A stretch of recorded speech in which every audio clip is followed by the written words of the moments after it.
this is going to be odd because in a minute you're going to hear the introduction to this podcast, but we've just finished recording it, and I just wanted to say, wow, that was so interesting. Because it ends up being a conversation that Mark and I have never had about his one-night stands. Sort of meandered our way into it, and then, I'm really grateful to him for being so honest, because that would not have been easy.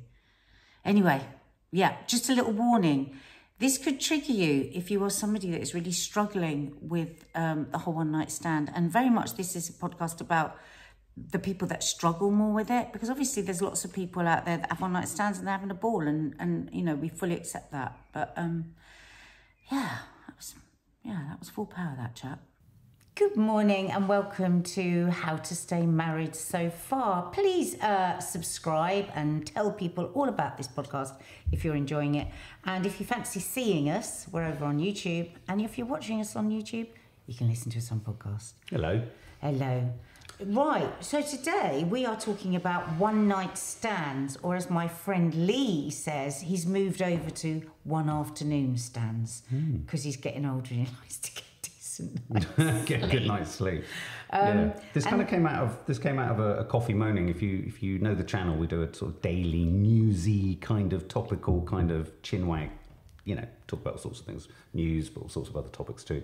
And one of them... It's also on podcast. So and what came up in that was something to do with the singer Craig David talking about one-night stands, how he was going celibate. But the word that he used in association with one-night stands, which really, really sort of stood out to me, was trauma, the emotional trauma, or the trauma of going through a life or a lifestyle or a period in your life where one-night stands is kind of, you know, a major part of your life. Because I've got lots of feelings about it. And he said that he had decided to be celibate for a year because he feels that trauma that he's carrying, he wants to work that out before he then moves into the relationship of a lifetime.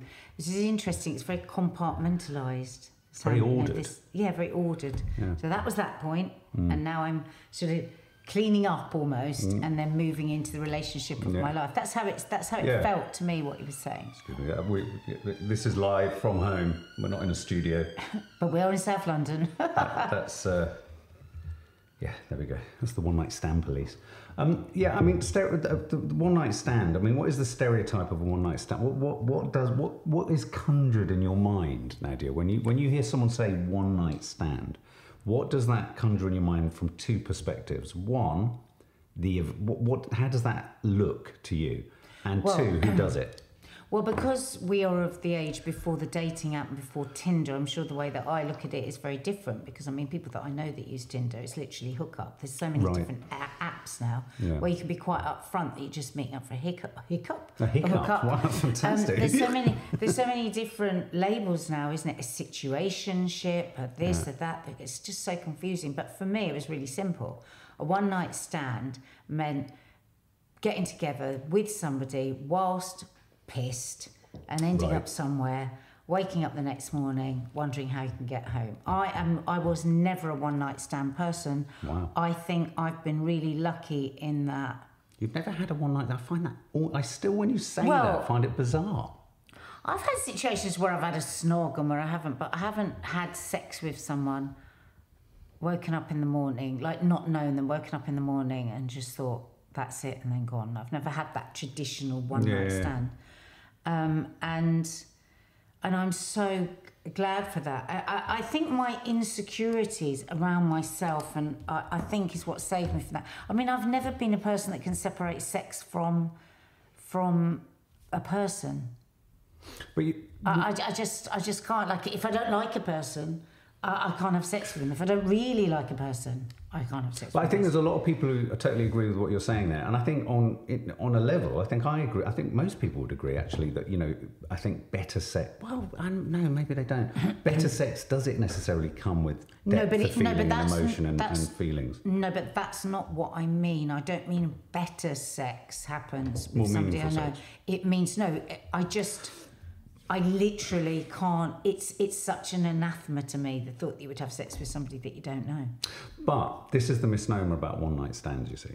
I think when we talk about these things, when the media talk about it, when articles like Glamour magazine, all these kind of people talk about these things, I think it's weird. We sort of rush off towards the one night stand of a hook up in a bar, you meet at a club, you go off, da-da-da-da.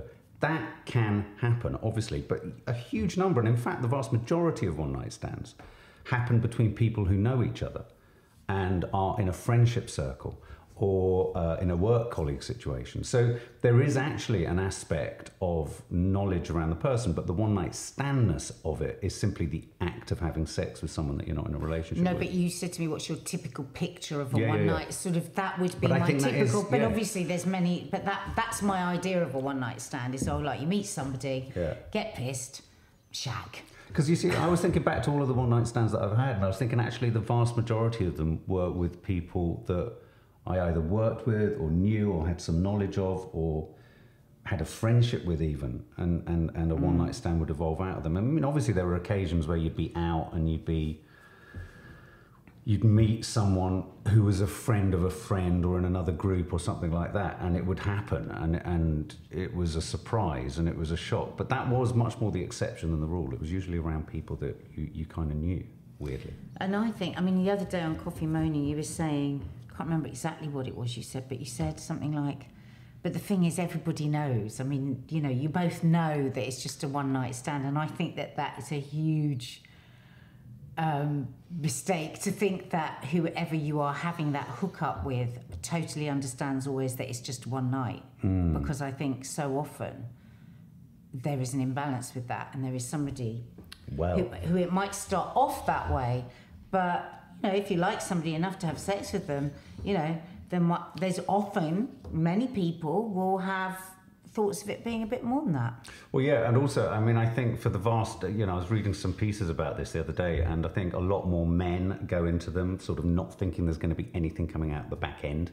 That's what I mean. Oh, we all understood that it was just one night. Yeah. And I think a lot, but a lot more women do, whether they would admit it to themselves or not, think that this might be the start of something else. Exactly. And so there's a different kind of, if you like, but when the word trauma came up, I think, and we've talked a lot about this, about how sex and how one conducts oneself, not just sort of sexually promiscuous or one-night stands and all that kind of stuff, but also in the repeated types of decisions you make in relationships. Self-harm can really happen through sex. Self-harm, a lowering of one's own sort of moral compass. This isn't to say that to have one-night stands you have no moral compass, quite the opposite. Absolutely but I think that you can get to a place in your life, and I certainly know I was at a point in my life, where your standards for yourself, because of your own low self-esteem, your own low self-worth, your own lack of belief that actually you can contribute to or maintain or be attractive enough to maintain a meaningful long-term relationship. And that can happen because you've had meaningful relationships before that buckled, and you almost become disillusioned about the prospect of being able to re-achieve that. I certainly went through that. You can start to use, or well, not even use consciously, but you start to move through the serial sort of fixing of yourself, much like you would have a drink, or you would eat, you know, overeat food or take drugs. Did all of those too. Sex and one-night stands becomes one of those things. And it's not like literally you're out of a night and you clutch at someone to go back with. But if I was to try and sort of distill it to its essence, I can think of many, many dark nights of the soul, certainly in the square mile of Soho, where the thought of going home, interestingly, was so distressing for me. And I ended up in the orbit of, say, someone for whom equivalently that was as distressing for them. And without any dialogue, you would end up getting drunk, falling into each other's path, heading off and having, you know, having a one-night stand together. And so, you know, I have a lot of compassion for people. I don't just see people when people say, oh, you know, one-night stands. I don't just look at it and go, ooh, you're a bit... I actually think, wow, you know, either great, you're either having fun, but also for me, I do think if it happens a lot and over a protracted period of time, and it was a friend of mine, I would get to a point of thinking, I'm worried about you a bit, because I think this is... Actually, at that point, I just want to bring up, because I did a call out on my Instagram yesterday asking for people to just give us their thoughts and feelings or experiences on one-night stands, and this is perfect for this, so I'm going to keep everybody anonymous. Yeah. My best friend used to have heaps of one-night stands. She ended up attempting suicide. We always thought she was having fun, but deep down, she was so sad and hurting. Happy to say she's now married with 2 kids and very happy. Wow. And I think, I mean, we said this on Coffee Moaning, didn't we? I said, I have never, ever thought those words do not come into my head. Slag, slapper, slut, all these words that are used for people that sleep with somebody, and they really haven't. I always think, what on earth is going on with you? Not so, I mean, you know, if it's a repetitive thing over and over, and it's like a drunken thing over and over, I always think there's sadness in there. I think there's a need for affection. I think there's a fear of being alone. I think there's a fear of the night. I think it's often, when I think back to when I was younger, and the girlfriends I knew that were, you know, the most likely to get pissed and end up with somebody that there's no way they would touch otherwise, they were always the people that I felt there was really other deeper stuff going on for them. Yeah. It's affection. Affection is, we forget how much humans need to touch other human skin and to be touched. And I think definitely when I was much younger, and the girls in the group that were doing more of that were the girls that were having tougher times behind the scenes. You know, they were looking for affection, they were looking for love, they were looking for attention. Do you think there should be some capacity socially, a more socially acceptable, or should it be less sort of taboo and sort of judgy around the idea that people do just need? That's our front door. What's it doing open? I don't know. Our front door has just gone... It's not one of your one-night stands, is it, babe? Yeah. That's so weird. That's so weird. It's the wind blew it open, but we shall carry on. And creepy. I mean, yeah, so where were we? So for me, whether I'm right or wrong, I've always thought, oh, God, what's going on with this person? Because it looks more like self-harm than it looks like that's exactly fun. Well, I think it is a lot of the time. But there are some people... who do say it's just absolutely fantastic. I mean, we had a number of people that messaged in on Coffee Moaning, didn't we, saying, well, a tiny minority actually was saying that it was a positive thing. Like, one person said they'd come out of a really difficult relationship, but they hadn't felt desired, and they had this one-night stand, and it felt amazing, and they were really wanted, and they walked away from it. Amy Schumer talks about she had one-night stand in her whole life, and it was so perfect. The man was absolutely gorgeous. They had an amazing night of sex, and she said, I will never have another one-night stand because nothing will ever hit that again. Wow. Is it an awful thing to say that when I read that, I didn't quite believe it? Right. It felt like a movie. I mean, I'm trying to think of... I mean, what was your favourite one-night stand? Just track through your mind now, and what was your best one? Well, isn't it interesting that the one-night stand I remember having the most... I literally had a one-night... Well, but it didn't end up being a one-night stand, that's the thing, you see. But it started as a one-night stand. I mean, so is it a one-night stand? Is a one-night stand something... If you talk about one-night stands in the present tense, is it no longer a one-night stand if you... Not that you ended up hooking up with, but you had a few more one-night stands. Well, so just tell me about the best... I met someone on a flight to New York. And we hooked up. So you were on the flight, and then after the flight you had sex? Yes.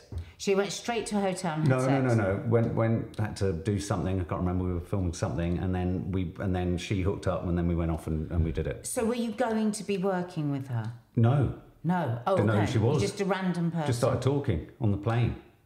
And you just had a connection. Yeah. And you had sex. So you were sober? Yeah. No. Sober when we met, and then it. Yeah, which was curious and odd and interesting. Was that unusual compared to most of your other one-night stands? Would you have met drunk? Well, no, yeah, I mean, I think we might have been drinking on the plane, but I was separate. I wasn't, and I was with other people, and it was like, so it wasn't, but it was just like chat, and then yeah, hooked up in America. Now, how much of that was the excitement of the flight and I was like, oh my God, and she lived in Brooklyn and all this malarkey, and went to her apartment and all her house, brownstone house, everything. Oh my God, perfect. I mean, it was all, it was like Sex and the City. And it was around the time, I think, of Sex and the City and all that. It was around that sort of time. So it all just felt very glamorous, That was the best one, and it was good, and it was great. I mean, the whole adventure was, sorry, I mean, it was great. So when I think back to all of those things, and then I think of many, many, many times in London which weren't great. So that was great, and did it end great? Yes, because there was a kind of, the weird thing about it being a sort of long distance thing was there was an absolute knowledge that this couldn't really be much more than what it was. It wasn't like we were going to start a relationship because we just met on a flight and she worked and lived in America and I was, you know, it was impossible. This wasn't going to happen. And so in a sense, baked into it was the knowledge that just make of this what you could. And it was sex a couple of times. Yeah. So that's not really a one-night stand, but that was the sort of understanding. Yeah. See, when I think of a one-night stand, I think of one night only. I've had short indulgences, but one night only. No, just want to read this another one of the messages that came in. Great when I have decided it's a one-night stand. Crap when thought it was something more. Great. Just a little note there for people that imagine that everybody else, the other person, is thinking exactly like you. It's really important, I think, to make it clear. But I mean, you know, so, but like you say, a short indulgence or which is what this was in America, you know, so how does that, you go in, a one-night stand accesses that, but it becomes something more. Do you know what I mean? So, you know, for me, the definition of a one-night stand is very much one night, you wake up in the morning, somebody's leaving the room or you're leaving the room. Right. I think that's what we got to think about, because otherwise it's too complicated. Well, then what about if you trip into a week or whatever? I think a one-night stand... So what was the question again then? So what was your best one-night stand? There probably wasn't one. I think they were always shrouded in some aspect of... There wasn't one? No, because invariably you were very drunk. Well, no, you were very drunk. And they were very drunk. And, you know, and so even if you wanted to kind of be more... the weird thing about them, and I don't know if anyone else feels this, is especially when there's a lot of drink involved, or drugs or whatever, you can't... It's not like you can even indulge in the memory of it. You can remember it's happened. Obviously, you're waking up, you're getting out. You can remember enough. But you can't, it's not as if it's something that you look back on and go, oh, that was... So I am with you. I disagree when people have these kind of, you know, rose-tinted glasses. It's usually rose-tinted because you're all a bit off your tit. But what if you've got a really healthy relationship with yourself and you are really... you know, okay with it, and you just love sex? Well, yeah, I'm sure. I'm just saying. I mean, in my experience, I didn't have any where I came out of it, which is why the Craig David story really resonated for me. You know, there was a thrill to the fact. I think what I found thrilling was the idea that actually it was happening with someone in each instance who themselves was comfortable with it being a sort of one-night stand. That in and of itself was quite attractive because it sounds like almost like medication. Yes, but if I think about that's where sex addiction comes. And I think, if I think literally about the circumstances, I think there was almost a functionality in that. Well, no, I hate to use that word, but I think this idea that it's like, you know, as it's presented in all these drama, I mean, there is a sort of... It's a distraction, or it's a way for whoever's doing it, or, you know, and if I'm, you know, really honest, you know, it's a way of getting past a difficult night. Exactly. It's like a currency. It's like a medication.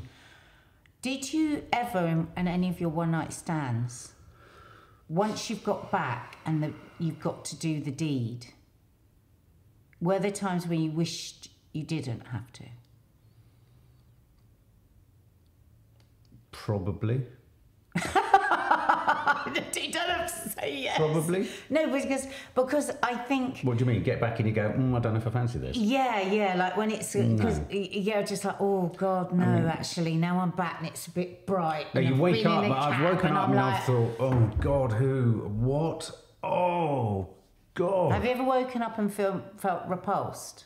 No, I mean that's by yourself. Yeah, repulsed by myself. Yeah. And I think it would only be shame of oneself, or you know, or not even shame. I mean, I think for me the added complication, and I think, you know, for a lot of you know, men who like to think of themselves as, you know, respecting. You know, it's not about a disrespect to someone else. It was always an equal scenario.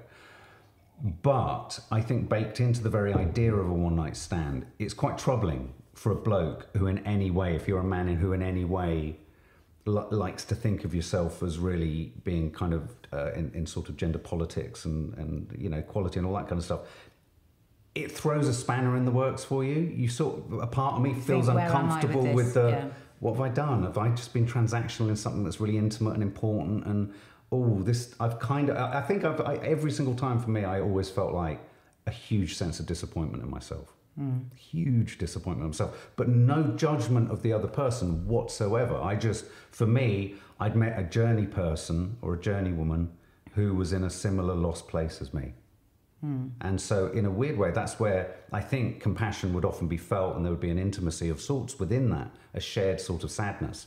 Makes me feel a bit sad, actually, because I think I can remember one instance where there was someone who was very lost in a sense, and so was I, and it was at a certain time, and we'd known each other and nothing had happened, and then it happened, and weirdly the day after there was a really tender moment of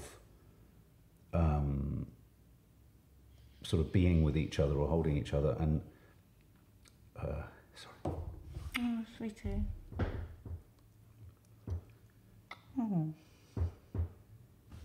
Sorry. Okay, just take a minute. Just take a minute. Take a breath. No, but it happened at a time, and it happened around something that was going on that affected us very deeply, and we both knew that, kind of in a sense, what we'd done wasn't going to lead to anything and shouldn't lead to anything, but we also had real compassion for the fact that we'd fell into each other's literal laps. Well, but because not all one-night stands are a dirty, sordid thing. No, you know, I mean, we mustn't. No. And anyway, and there is comfort, but that takes me straight back to what I think so often we reach out for sex because we don't know how to reach out. Yeah. And sex is a way to access that human need to be close to somebody. I think that can happen in relationships. I mean, I think I certainly, still in our relationship, you know, I can end up wire crossing a sort of, I just need, I want or I need for whatever reasons, you know, some aspect of connection, and then of course it kind of goes. Well, it's like I always call it, and when I talk about this, I know years ago when I'd say to you this and you didn't know what I meant, but it's like this silent currency that can go on. It's like, and I do think, I'm always going to talk about this from the perspective as I find men, but I realise that it sounds sexist. But I think generally speaking, for me, more men will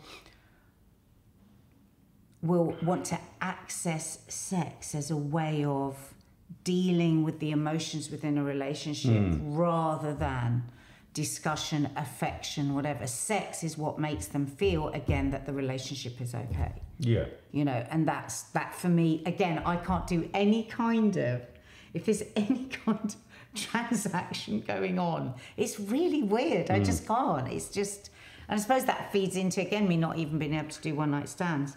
Yeah. But I think it's interesting, what you loved the most about what Craig David said was the trauma.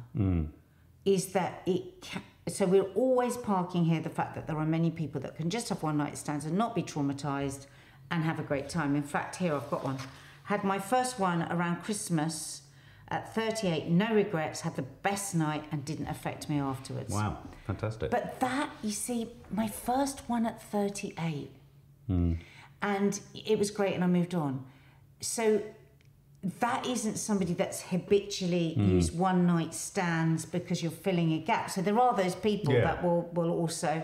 I mean, there's a friend of mine that has a number of, one-night stands, and he always makes out that it's... He's very convincing in that it was just a bit of fun. But I'm not convinced. Do you know what I mean? But I just don't believe that there is something going on. I think I'm not convinced when I hear that, only because I've been there, But done maybe it, and know yeah. that I can't convince myself of that. And There's maybe an it's just because I find it so hard to not live vicariously through my own feelings about it. Yeah. And that doesn't come with judgment, because it really doesn't. Yeah. But I think it just comes more of concern. I always want to know, well, is that really okay? Yes.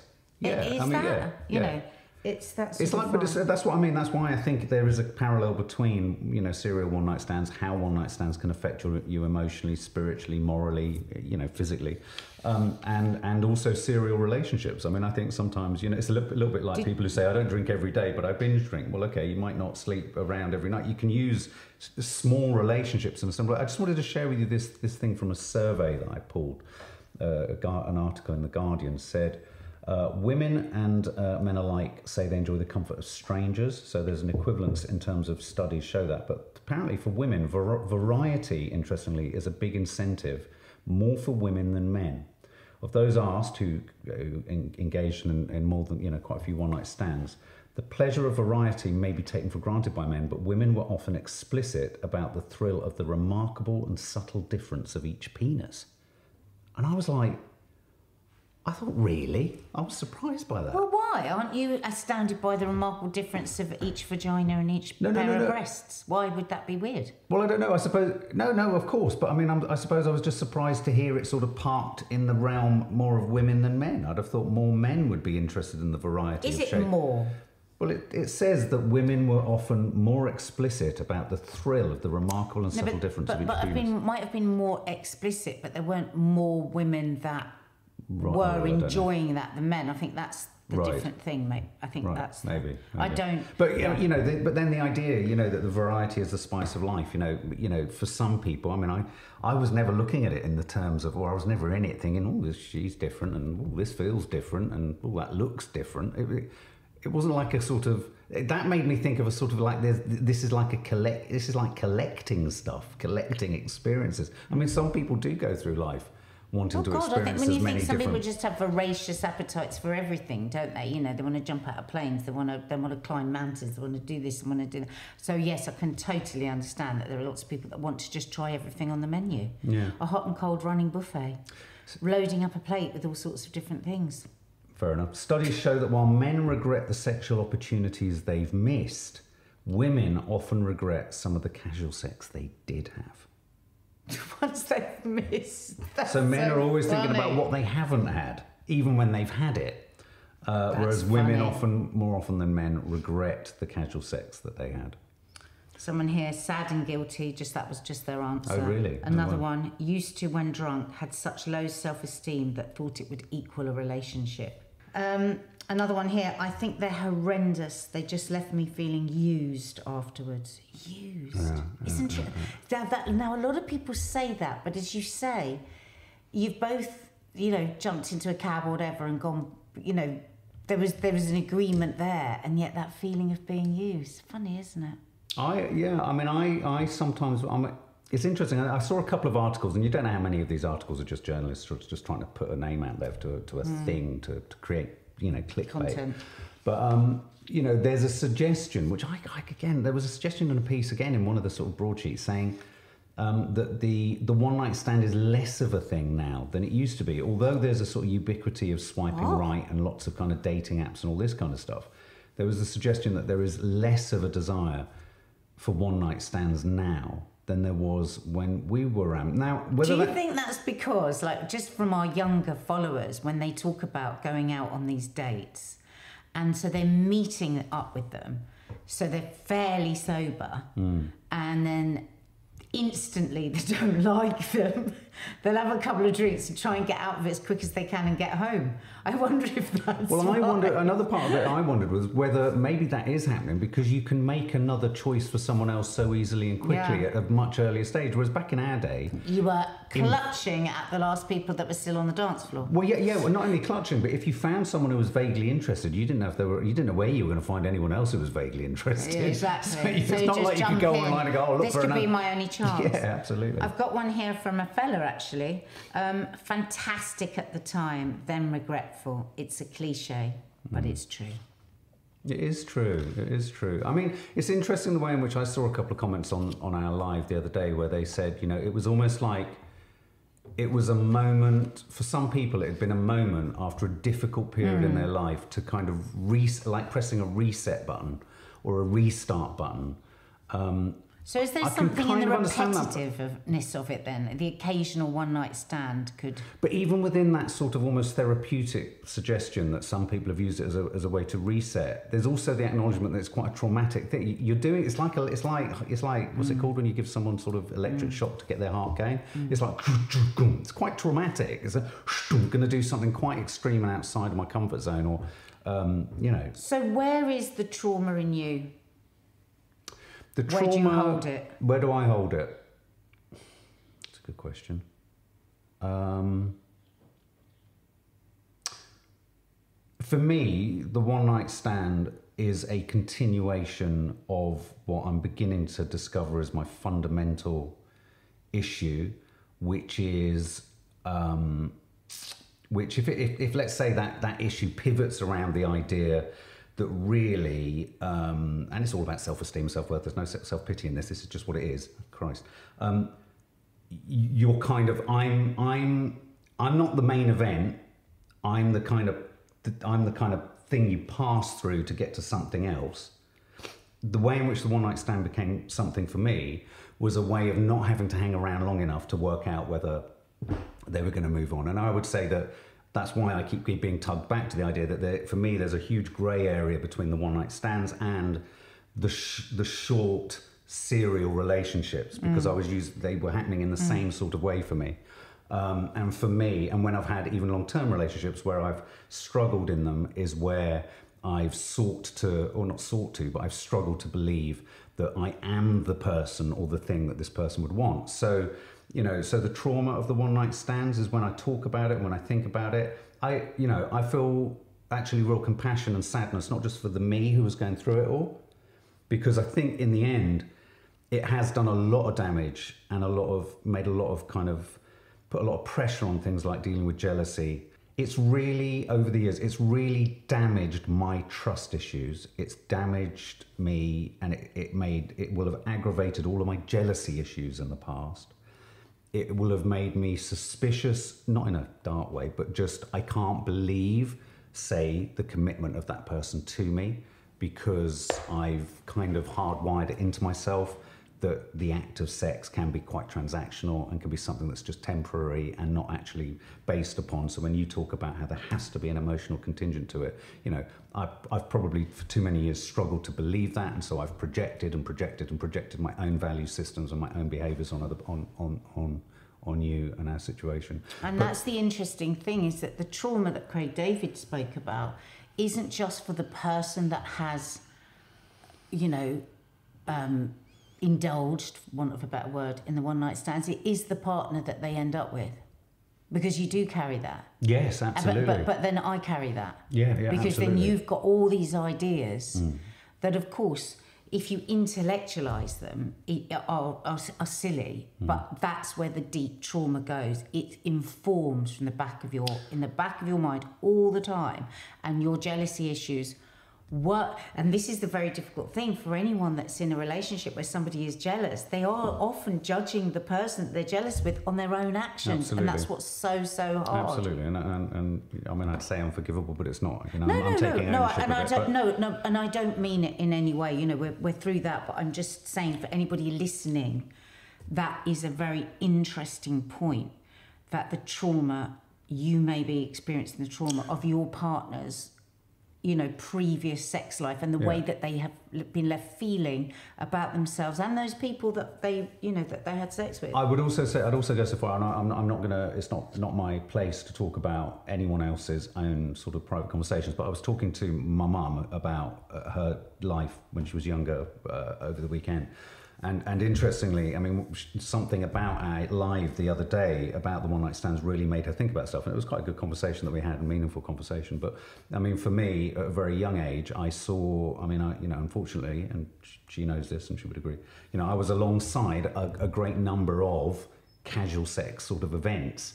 You know, so obviously, what was also packed into a lot of the guilt and issues that I had around my own behaviour with all of this was, and almost a conscious kind of, I've fallen into this same fucking trap. But I've also learned, maybe that's the way to do it. So what I was going to roundabout way say was, if I wasn't sober and if I was drinking, this would be a problem. I would, in a sort of unrehabilitated fashion, still be possibly thinking that physical affection, if we weren't getting on, would be a way to solve and I fix. think totally, if you weren't sober, you would be out on the town looking for that medication. I do see it as medication. Exactly. You know, when people talk about sex addiction and they laugh and go, "Oh well, wouldn't we all like to be a sex addict?" You've got no idea really the pain that people that sex addict. It is an awful thing. It's a compulsion. Any kind of addiction is a compulsion where you hurt yourself and others, and sex is the same as all of the rest of it, whether it's drink or drugs. And it's just, in a way, it's even more dangerous sometimes, I think. I just really hope, when I look back and I think about, you know, we're always thinking about how we should be kinder to ourselves and all that. I do look back and I sort of think it's interesting. At the end of this conversation, I'm thinking, God, I really hope that so many of those lovely, lovely women with whom we had these mentalist moments and nights, I hope that, you know, I see them as equivalent journeymen or journeywomen. You know, there's that phrase, isn't there? That one had gone through these experiences. I just hope for all of them that they've found whatever it was they were looking for, because, you know, it's a They've curiously... all got roses around the door now and picket fence and lots of babies. What a curiously intimate and unique experience to have with really essentially a bunch of complete strangers now. Are there any that really stick out in your mind? Yeah, well, the one that I got upset about. Yeah, and yeah. Were there ever, and the reason I'm asking all these questions is because I know that there will be people that have these questions around one night stands, you know. So I just want you to answer them really honestly. Did you ever the next day want to carry on, and yet you felt that it had been established what it was, and you would have had too much pride or fear of rejection that you wouldn't have then wanted a number and to call them the next day and to go on a date and and vice versa? I am of the opinion, regardless of anyone who feels they're almost a professional one-night stander, I think everyone would secretly like it to be the start of something meaningful. But I think... Well, I don't think that's the... I don't think... No, there's a lot of people that don't think that. No, I know. But I mean... Yeah, just talk for you. And I think that the reason people would confidently say that isn't the case, as you're saying, is because of the nature and the conditions within which it happens. I don't know, if you go to a place where everyone hooks up just to have kind of, you know, promiscuous sex, I don't see that as, that's not what I understand as a one-night stand. I think a one-night stand, baked into a one-night stand for me, is a sort of thwarted desire for something more, but an acceptance you're not going to go for it. But did you ever want to?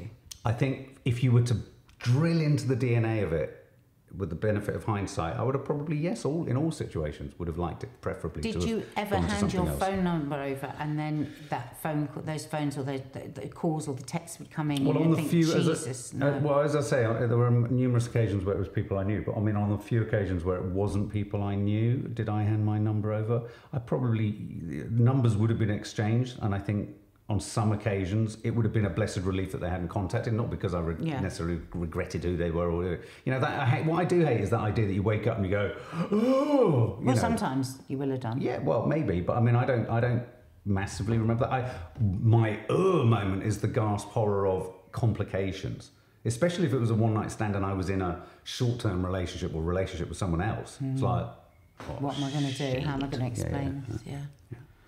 Well, there you go. Very interesting. Very interesting. Very interesting. Please share your thoughts below, whether you're watching this on YouTube, and also share your thoughts below, which on, I don't know if you can on Spotify, but I think you can on Apple iTunes. You know, leave a comment below. If you like it, hit the 5 stars. If you don't like it, go and listen to someone else.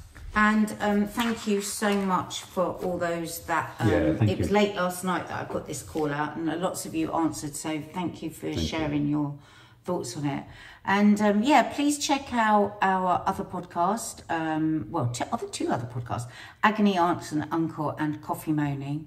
And if you're listening on podcast, go over to YouTube and check out the incredible array of content we have there.